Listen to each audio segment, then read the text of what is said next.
Assalamualaikum teman-teman, berjumpa lagi dengan saya Slamet Mujiono di segmen obrolan kandang sapi. Pada malam hari ini saya dan tim bertamu di rumahnya Mbak Rafita Yuniarti.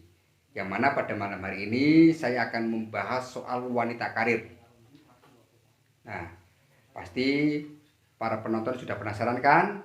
Mungkin langsung saja ya, saya akan manggil ladies and gentlemen, Mbak Rafita Yuniarti. Selamat malam. Selamat malam, Mbak. Ya. Selamat malam. Gimana nih kabarnya? Kabarnya alhamdulillah sehat. Mas Tukis gimana kabarnya? Alhamdulillah sehat walafiat. Sehat, semangat ya? Semangat, tetap semangat. Tetap semangat. Nah, mungkin untuk nanti kan ngobrol ya, Mbak. Ngobrol santai tapi di situ ya sedikit koplang nggak apa-apalah. Tapi yang penting ada isinya. Nah, gitu. Isinya Ya. apa? Ya, gitu ya. Pasti kalian sudah penasaran kan?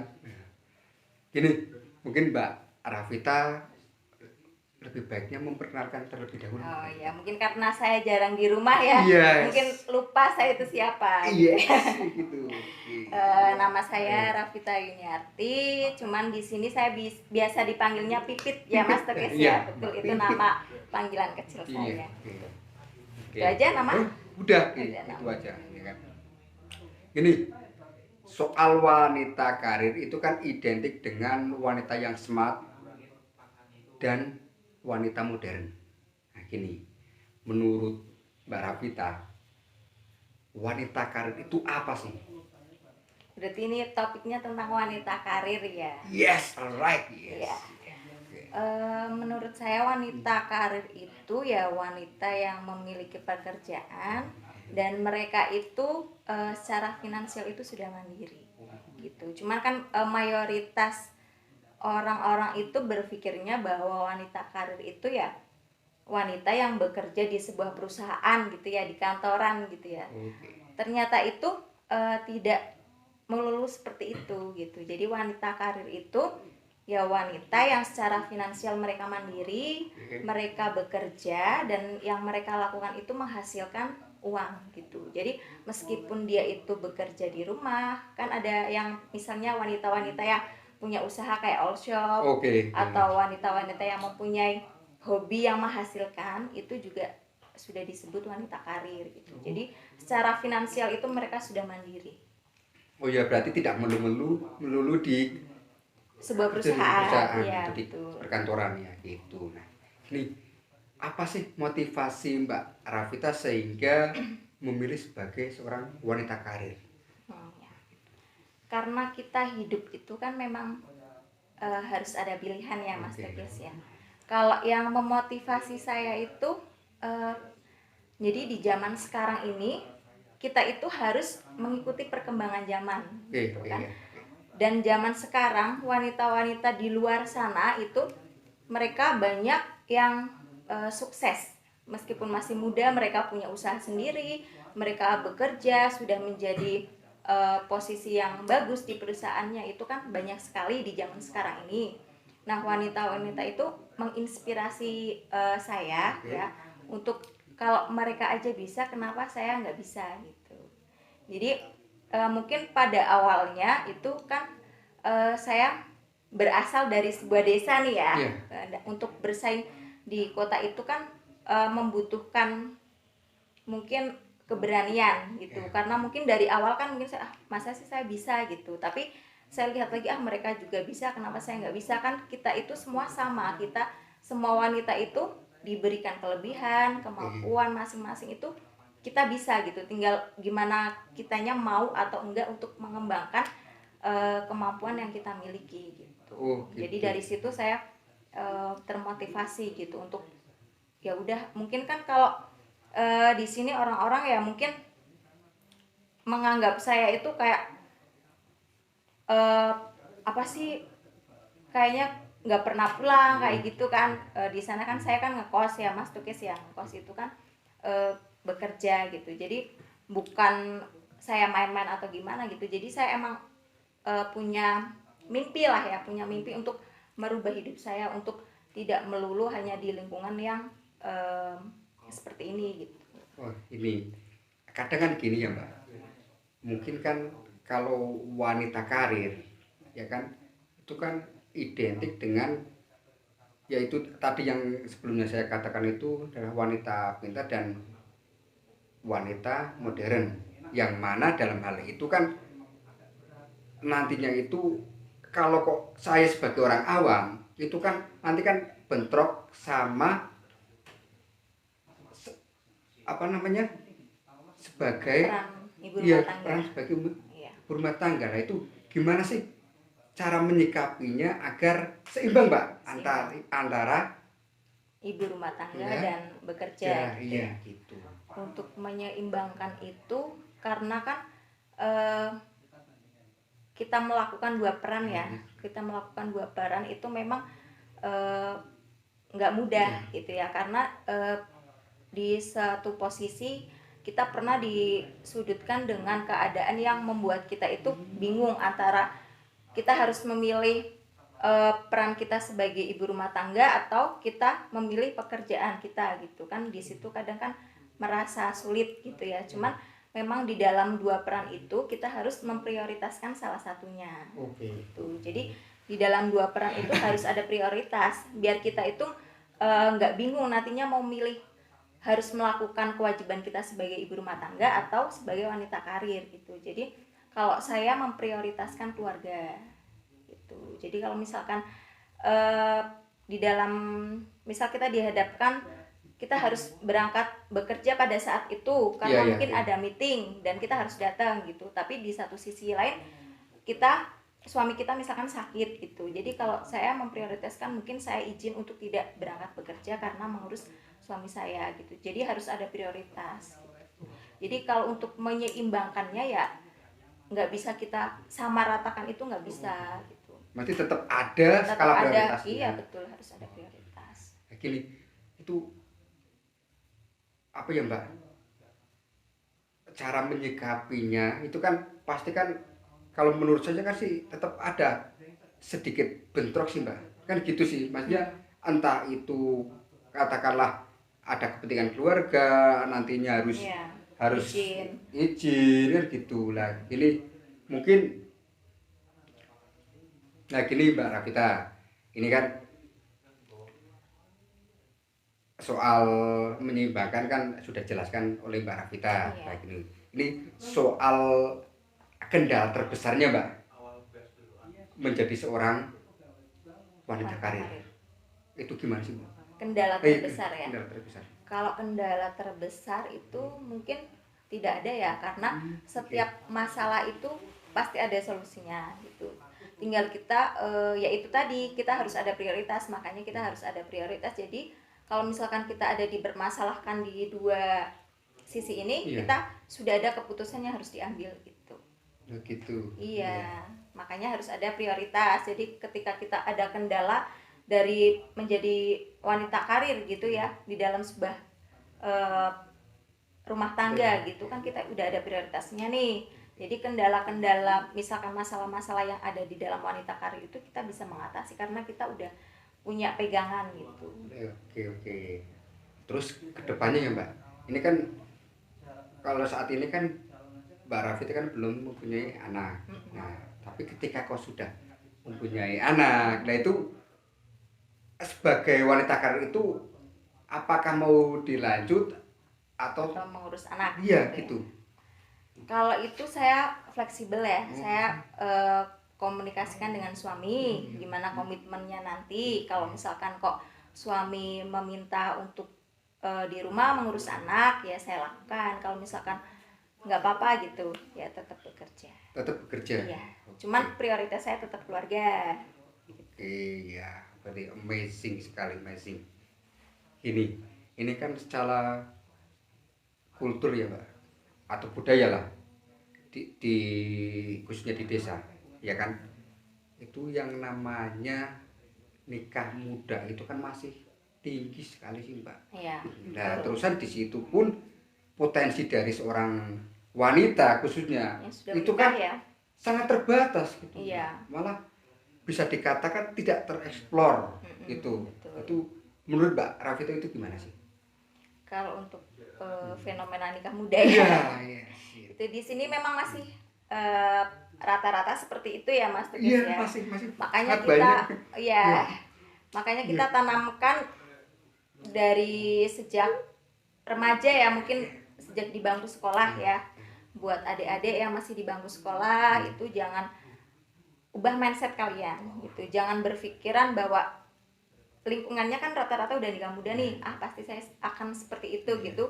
Nggak usah berpikiran seperti itu gitu. Jadi kalian harus ubah mindset kalian, harus punya mimpi, kalian harus punya mimpi, dan yang merubah hidup kalian itu adalah kalian gitu. Jadi mau kemana hidup kalian, mau dibawa kemana hidup kalian, itu tergantung pilihan yang kalian ambil gitu. Jadi buat adik-adik, semangat belajar untuk sekolah, fokus sama masa depan, punyalah mimpi gitu, raih mimpi kalian. Jangan pernah hiraukan lingkungan kalian yang mungkin rata-rata nikah muda gitu ya. Jangan berpikiran bahwa kalian itu akan seperti itu, jangan. Jadi kalian tetap harus optimis, harus semangat buat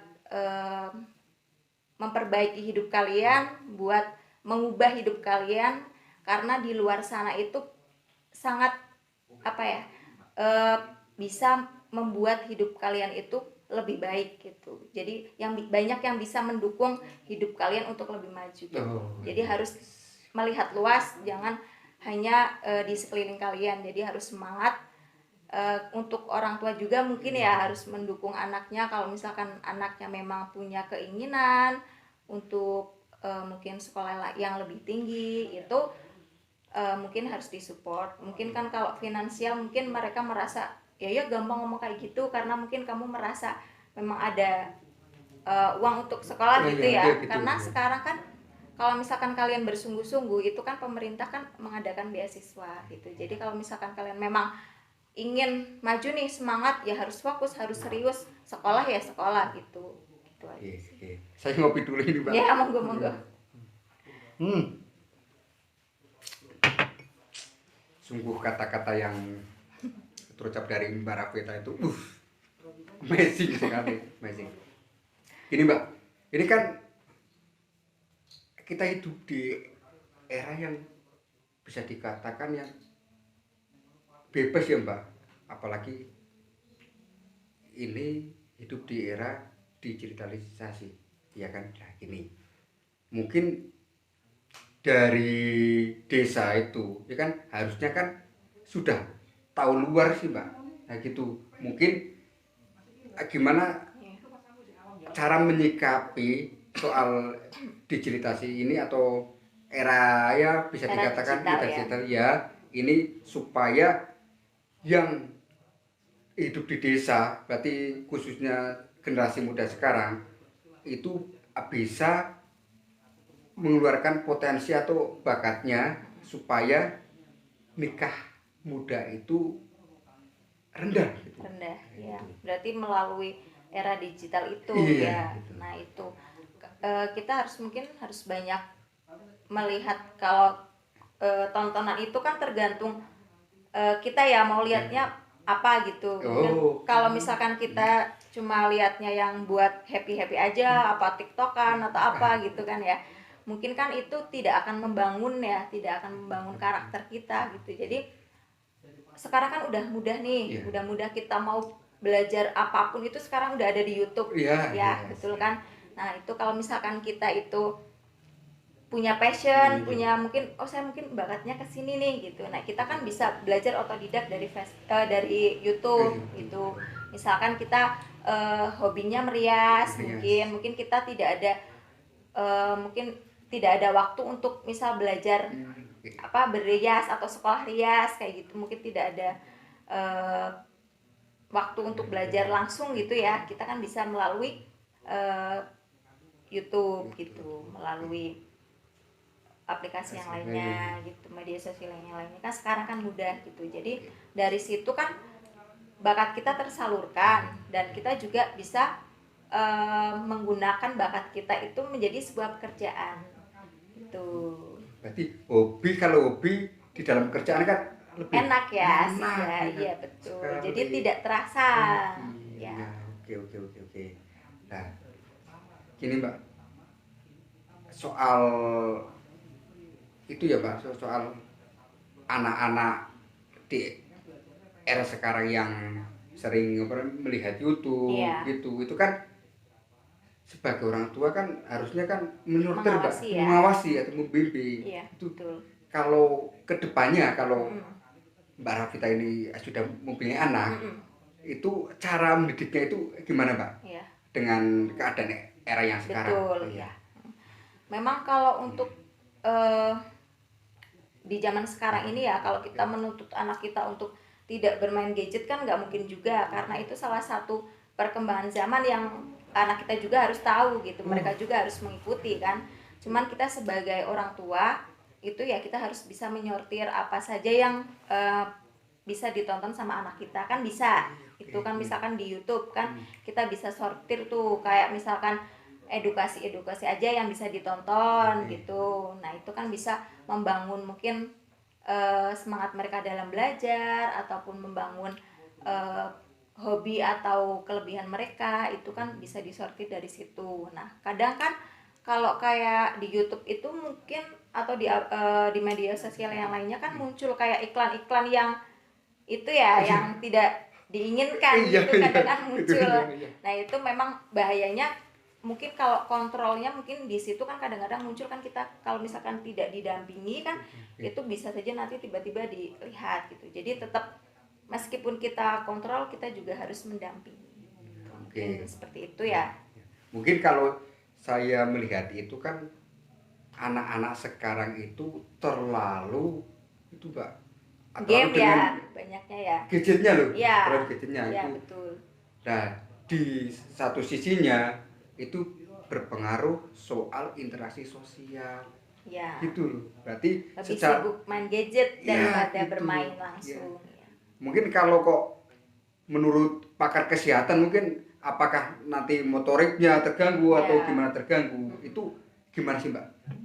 Cara biar seimbang gitu loh. Iya, nggak terlalu gadget banget gitu Iya ya. gitu.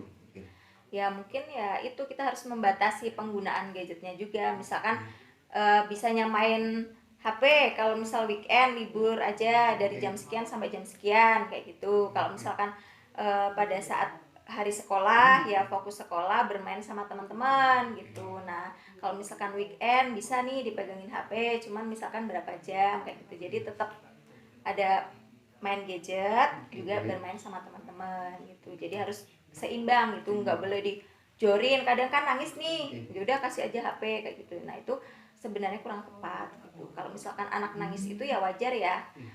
Itu kan bentuk apa, tantrum katanya. Nah itu biar aja berhenti sendiri, nggak apa-apa, nggak usah diberhentikan.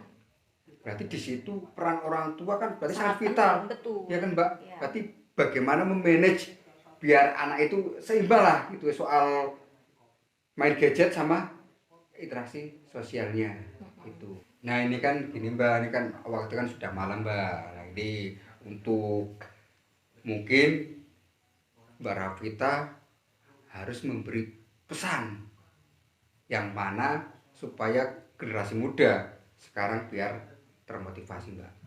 Soal apa sih? Soal bagaimana seorang wanita karir itu. Monggo. Mungkin saya bukan merasa mengguri ya, Iya, cuman oke. ini berdasarkan pengalaman aja, pesan buat adik-adik yang masih di bangku sekolah, yang masih sekolah, kalian harus semangat, ubah mindset kalian supaya menjadi orang yang sukses, harus semangat. Terus eh, hiraukan perkataan-perkataan di luar sana yang meredupkan mimpi kalian, itu nggak usah diurusin ya. Terus tetap maju, punyalah mimpi sebesar-besarnya, setinggi-tingginya. Kalian harus punya mimpi, karena kalian mau bahagia atau kalian mau tidak bahagia itu tergantung jalan yang kalian pilih gitu. Jadi kalian harus semangat belajar, semangat merubah kehidupan kalian untuk lebih baik, untuk lebih indah. Itu gitu aja sih mungkin ya Mas Tukis ya. Luar biasa Mbak. Nih. Ya, karena kan sekarang itu kayaknya mungkin wanita itu kan, oh ngapain sih wanita kerja gitu kan ya, kan ada laki-laki yang sudah menafkahi. Memang betul seperti itu, tetap yang menjadi pemimpin adalah laki-laki karena mereka kepala rumah tangga ya. Kita juga tidak bisa menyetarakan posisi kita sama kayak laki-laki gitu. Jadi kita tetap berada di belakang laki-laki, cuman kita bergandengan gitu, berjalan bersama gitu. Jadi meskipun kita sudah bekerja, sudah punya pendapatan sendiri, kita tidak boleh untuk melawan misalkan sama laki-laki jadi semena-mena, nggak boleh gitu. Jadi tetap harus menghormati pasangan kita. Karena kan langkah yang kita ambil itu kan juga ridho dari suami gitu. Mbak, ini terima kasih banget ya Mbak. Ya, terima kasih banget, dan mungkin ini sangat ngerepoti Mbak Rafita ini. Saya justru senang karena sekarang itu saya lihat anak-anak sekarang itu kreatif ya Mas Tokes ya. Jadi apalagi ada YouTube kayak gini, bikin konten-konten kayak gini kan. Jadi apa ya, bisa meng-up, mungkin kan yang di luar sana orang-orang pikirkan kan, wong deso apa sih, nggak bisa apa-apa kayak gitu. Nah itu saya sudah membuktikan gitu. Jadi kita itu jangan insecure, jangan merasa saya orang desa nggak bisa. Kita bisa, kita harus semangat, kita itu pasti bisa. Wah, semangat Mbak ya. Oke. Terima kasih kita ya Mbak. Jangan kalah sama anak-anak di luar sana yang anak kota, katanya kota-kota gitu. Iya. Amazing ini Mas. Ya semoga channelnya ini nanti booming ya Mas Tokes ya, jadi viral ya. Ini kan daripada ini Mbak, ini kan termasuknya itu kan mengisi kegabutan sih Mbak. Ya, ini berarti ya siapa tahu jadi viral, AdSense-nya banyak. Amin. Kan bisa jadi YouTuber ya. Amin. Iya, terima kasih banyak Mbak. Ya, sama-sama. Atas suguhannya dan tempatnya yang sangat nyaman ini Mbak. Seadanya ya. Ya. Teman-teman, apa yang saya sudah obroli sama Mbak Rafita semoga bermanfaat bagi kalian, dan apa yang sudah diucapkan oleh Mbak Rafita mudah-mudahan itu memberi inspirasi. Dan jangan lupa like, komen, dan subscribe. Jangan lupa lagi share. Subscribe. Yes. Wassalamualaikum warahmatullahi wabarakatuh.